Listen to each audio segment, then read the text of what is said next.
सच बताई है पलंगिया हिला हौ कि नहीं गे छौरी सच बताई है पलंगिया हिला हौ कि नहीं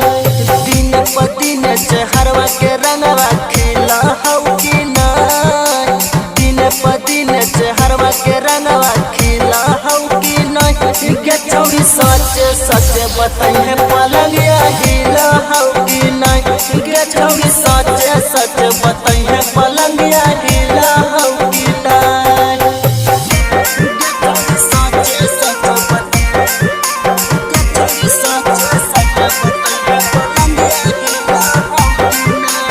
म्यूजिक डायरेक्टर धर्मेंद्र राज।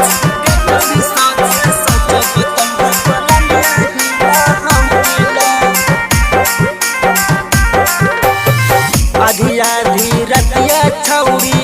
करहानी प्यार गे छोड़ के तू चल गेली अब ससुरार गे आधी आधी रतिया छौरी करहानी प्यार गे छोड़ के तू चल गेली अब ससुरार गे हमरा के जैसा जो बनमा पकड़ के खेला हौ कि नहीं हमरा के जैसा जो बनमा पकड़ के खेला हौ कि नहीं गे छौरी सच बताई है पलंगिया हिला हौ कि नहीं गे छौरी सच बताई है पलंगिया हिला हौ कि नहीं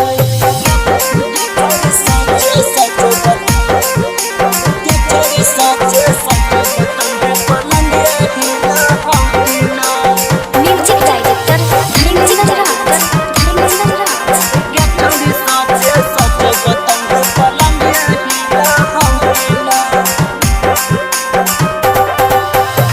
नैहर में हनही छौरी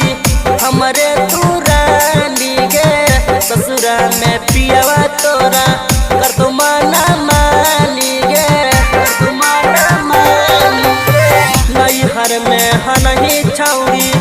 हमरे तू रानी गे